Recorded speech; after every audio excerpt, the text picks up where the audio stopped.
Hello everyone, जय हिंद, नमस्ते। कैसे हैं आप सभी। मैं निशा स्वागत करती हूँ आपका अपने यूट्यूब चैनल में और उम्मीद करती हूँ कि बहुत खुश होंगे, मस्त होंगे और बिंदास होंगे।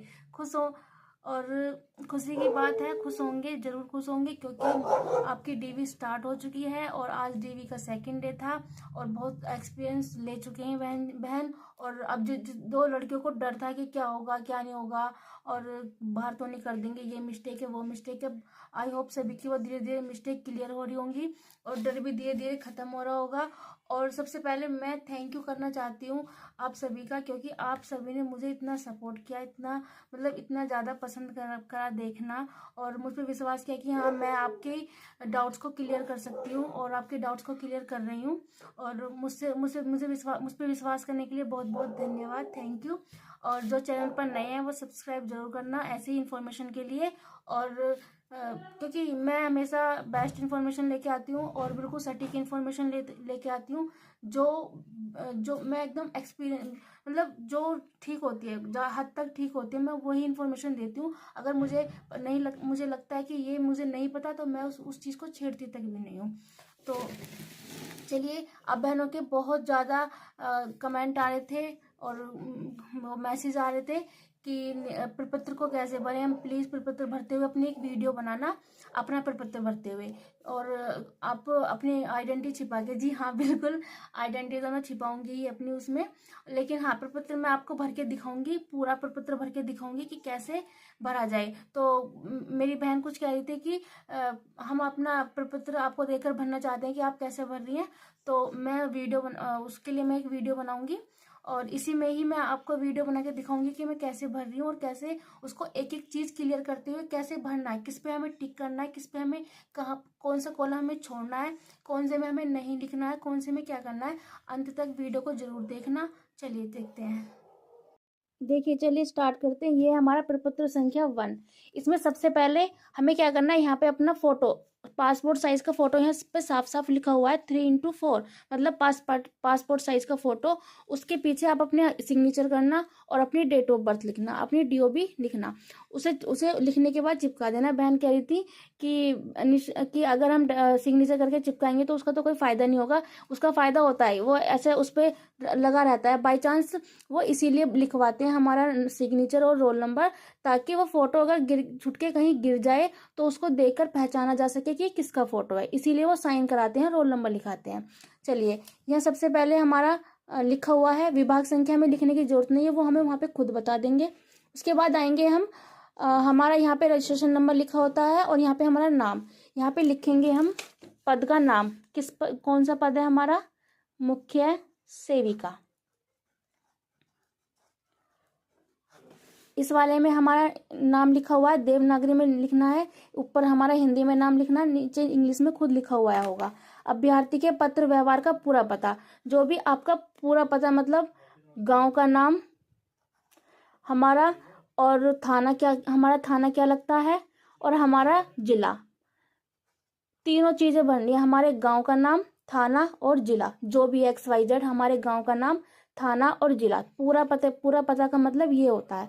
ग्राम, नगर, जिला, इसमें भी हमारा सेम वही पता लगेगा। जो बहन शादीशुदा है वो अपने ससुराल का पता डालेंगी, इस बात को ध्यान रखना। जो बहन शादीशुदा है वो अपना ससुराल का डालेंगी। क्यों? क्योंकि यहाँ पर है पत्र व्यवहार का पूरा पता। अब ऐसा तो नहीं कि आप अपने ससुराल में बैठी हो और आयोग विभाग कोई पत्र व्यवहार कर रहा है तो वो आपके मायके भेजेगा, फिर आपके मायके वाले ससुराल भेजेंगे, तो बहुत लंबा प्रोसेस हो जाएगा। तो इसीलिए ससुराल का ही पत्र, अपना एड्रेस भरना सबसे। फिर बाद में आता है, यहाँ पे भी सेम एड्रेस आएगा, गांव, फिर अपना लिखना थाना, फिर अपना जिला। जन्म तिथि आपकी जो डीओबी है यहाँ लिखी हुई आएगी, जाहिर सी बात है, मैंने छिपा दी है अपनी, तो ये छिपाना जरूरी है अपनी आइडेंटिटी। उसके बाद अभ्यर्थी के पिता या पति, जो भी बहन मैरिड है वो अपने पति पर टिक करेंगी, और जो बहन अनमैरिड है वो अपने पिता पर। अभ्यर्थी के पिता को ऐसे टिक करने के बाद यहाँ पे अपने पिता का नाम लिख देना है। उसके बाद यहाँ पे भी अभ्यर्थी के पिता की जन्म तिथि, अपने जो फादर की डेट ऑफ बर्थ है जो भी, वो यहाँ पे लिख देनी है। XYZ जो भी है आपके, यहाँ पे अपने फादर की डेट ऑफ बर्थ लिख देनी है। अभ्यर्थी के पिता या पति मृत या अंतिम जो भी हैं, तो वो यहाँ पे कुछ नहीं आएगा, डैश कर देना है। क्या पिता पति ने कभी राष्ट्रीयता बदली है? तो यहाँ पे लिखना है नहीं। क्या अभ्यर्थी अथवा अभ्यर्थी के पिता पति जन्म आदिवासी से भारतीय नागरिक हैं? हाँ, यस, यहाँ लिख देंगे हाँ। क्या अभ्यर्थी विज्ञापन में उल्लेखित किसी प्रकार का आरक्षण चाहते हैं? यस, यहाँ पे हाँ पे क्लिक कर देंगे। उसके बाद वर्ग, अपनी जाति लिख देंगे, ओबीसी। जो भी आपकी उपजाति है आपकी डॉक्यूमेंट्स में जरूर लिख रही होगी, जो आपका कास्ट सर्टिफिकेट है उसमें आप अपनी उपजाति लिख देना। यहाँ पे है आयु सीमा में दे छूट का लाभ चाहते हैं। देखिए, अगर चाहते हैं तो हाँ लिख देना, नहीं चाहते तो नहीं कर देना। देखो, हमारी एज अभी है 24-25 साल। हम इस टाइम पे, जिस टाइम पे हमने ये फॉर्म भरा था, तो हमें इसकी जरूरत नहीं, हमने नहीं लिख दिया। अगर आपको चाहिए तो, अगर आपको ओबीसी या एससी या ईडब्ल्यूएस है तो आपको रिजर्वेशन मिलेगा।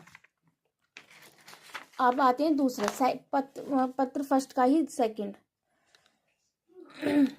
इसमें देखो, इसमें बहुत कम इंफॉर्मेशन है।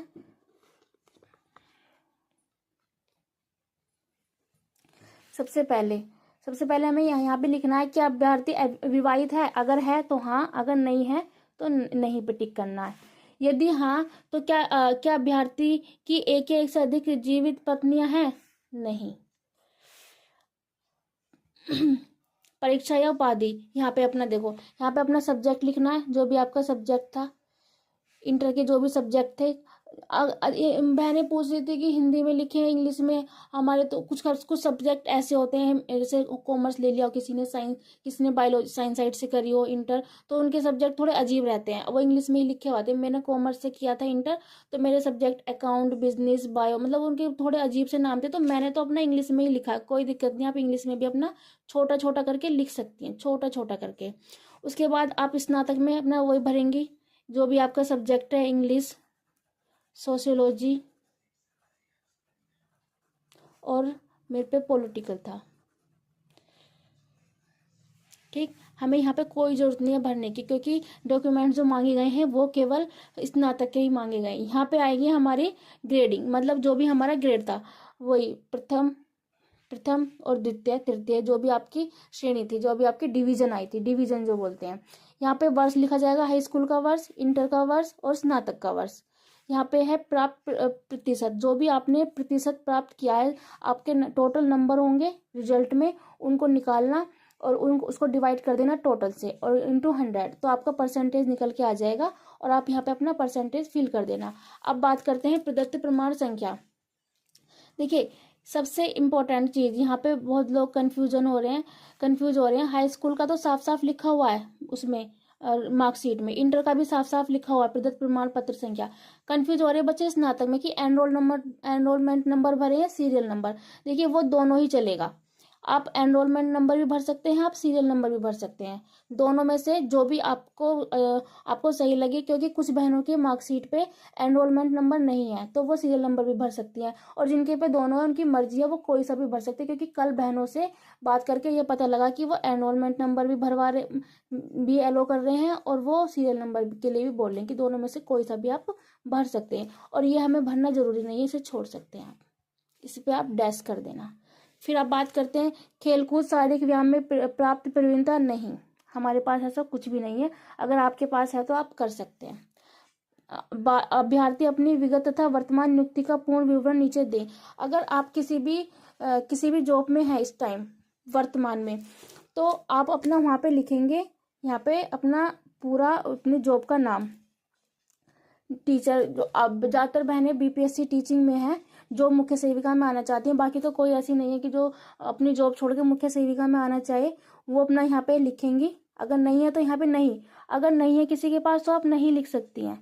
और अगर किसी के पास है तो मैं उनके लिए बता दूं, वो यहाँ पे अपना टीचर लिखेंगी।